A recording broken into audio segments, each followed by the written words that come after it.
Welcome to the Bible Made Easy with Stephen Craig. I want to begin with a little disclaimer. As I review the videos, I usually make at least one or two mistakes in every video, but usually at some point in the video I usually correct it or in my next video. So maybe just use that as an excuse to pay attention and don't judge me too harshly if I do make mistakes. The last few weeks we've looked at some of the early events of the Bible as recorded in the book of Genesis. We looked at the first 11 chapter of Genesis that tell us about of course, Garden of Eden, how sin entered the world, the flood in the days of Noah, the Tower of Babel. We talked about how those first 11 chapters give us a history of the world. Then last week in chapter 12, we looked at the call of Abram and the development of the family of Abraham. So today we're going to look at the birth of Moses and what happened at Mount Sinai. Now, just to review our last lesson, the family of Abraham. Remember, we saw in Genesis chapter 12 when God calls Abraham, his name at that time was Abram, that meant mighty father, and later God changed his name to Abraham, that means father of many nations. Of course, Abraham had Ishmael through the bondwoman, and it's Ishmael's descendants that later became the Arab people. But Abraham also had a son of promise through his wife Sarah, and that was Isaac. Isaac had twin sons, Jacob and Esau. Esau's descendants became the Edomites. And of course, Jacob, whose name was later changed to Israel, his children became the children of Israel. And that's where the nation of Israel came from. We saw in the story how that Jacob went back to his mother's household and married two of her brother's daughters, that is Leah and Rachel. And it's through Leah, Rachel, and their two maidservants that these 12 sons were born to Jacob. In the days of his son Joseph, of course, through God's providence, the children of Israel were able to move to the land of Egypt, where they then, and over a period of a little more than 200 years, grew into the nation of Israel.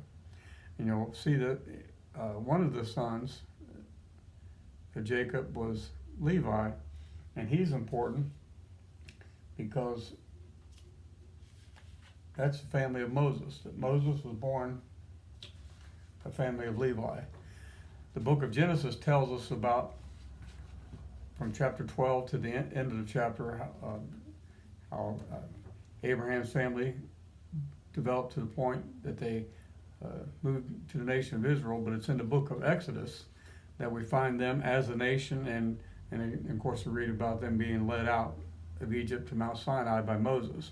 And it's also in the book of Exodus that we see this genealogy of Moses, when we see that Levi had three sons, Gershon, Kohath, and Merari.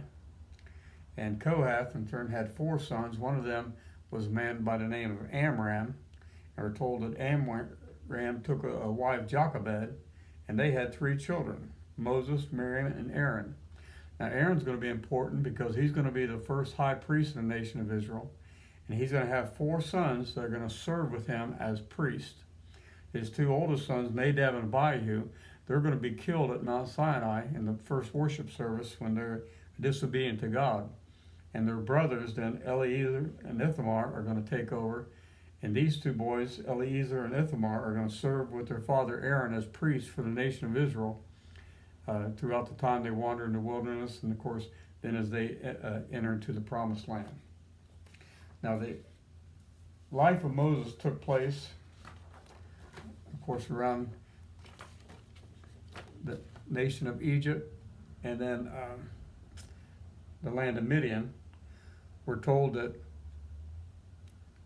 Moses was born and that he spent the first 40 years of his life growing up in Egypt, being raised as the son of Pharaoh's daughter, which would have given him great education and many experiences.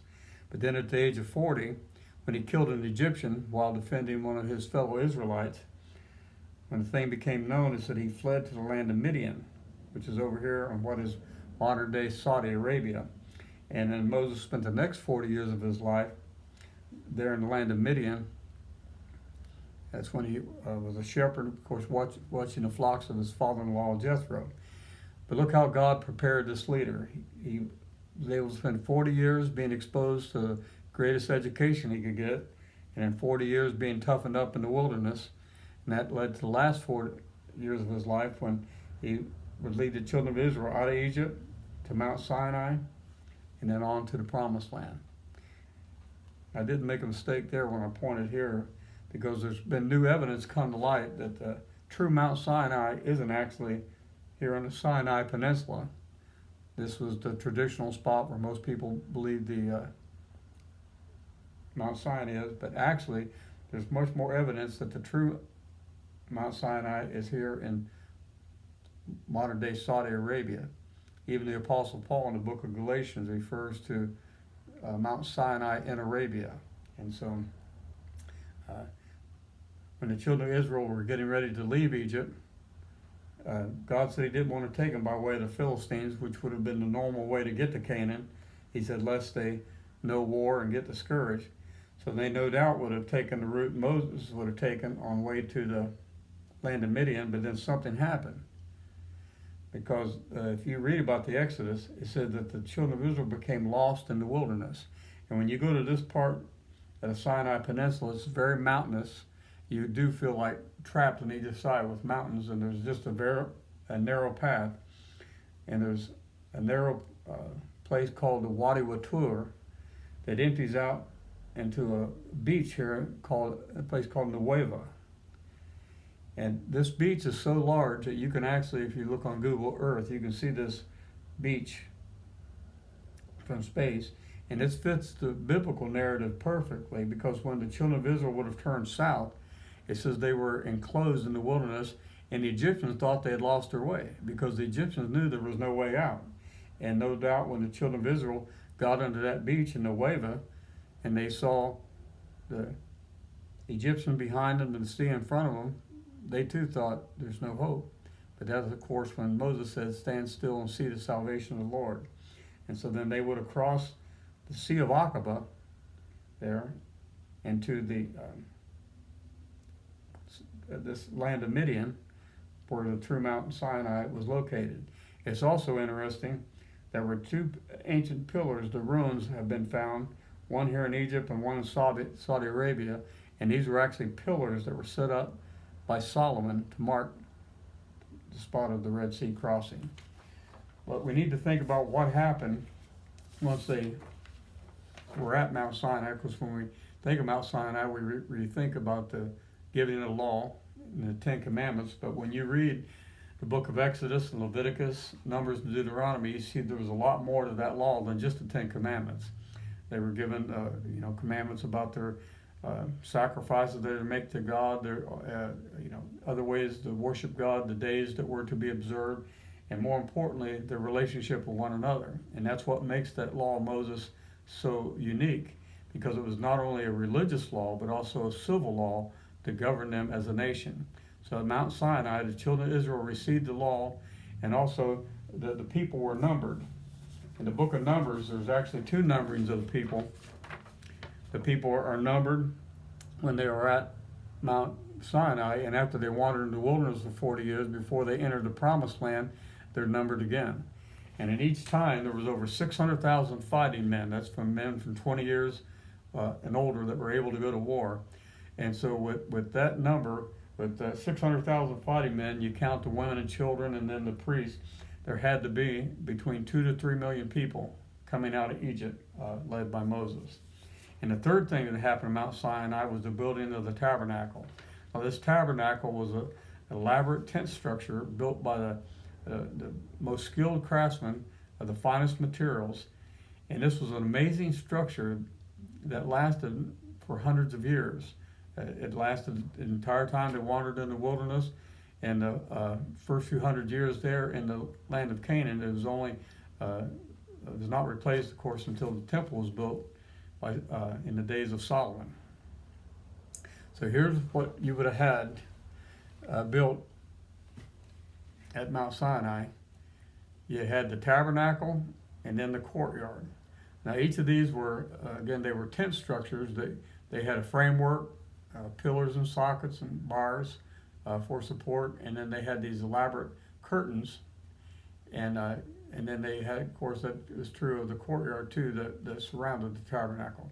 Tabernacle was made up of two parts: the holy place, where the priest would serve continually.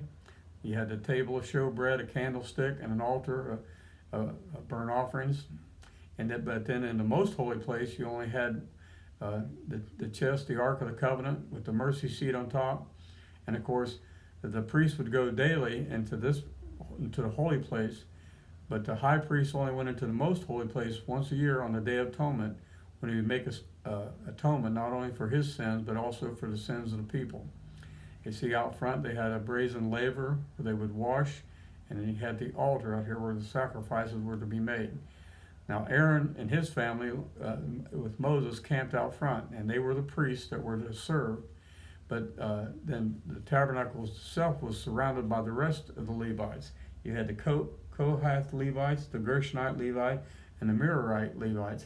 And then the children of Israel also camped around the 12 tribes. You had 3 tribes to the east, and 3 tribes to the north, 3 to the west, and 3 tribes to the south. And what's interesting is God had specific marching orders. You know that God led them in the wilderness by the pillar of fire by night and pillar of cloud by day. And as long as the pillar was in place, they stayed put. When the pillar would rise up, they knew it was time to leave. And they had specific marching orders as they would go out.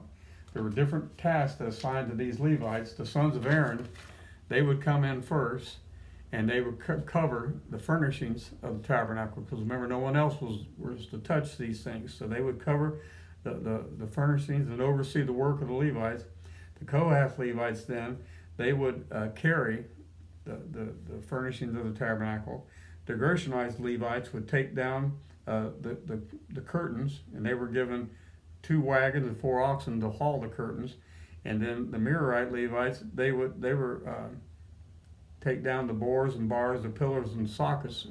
They were like the carpenters, and they were given 4 wagons and 8 oxen. And so it was a very orderly thing. And this is where we see the importance of doing things decently in order, because God likes order. That when the marching orders were given, that each tribe would take out in order. And of course, the tabernacle was to be taken down by the Levites, and they were back in the marching, back in the procession, where they'd be well protected with the rear guard. Even when they get to the new location, first everything would be set up, and worship would begin. So I hope this lesson has been informative, and in our next lesson we'll look at how the children of Israel wandered in the wilderness those 40 years, and then eventually made a conquest of Canaan. We'll look at how the land was divided up and how they were eventually settled in the Canaan land. I hope you'll join me in my next video. Thanks again.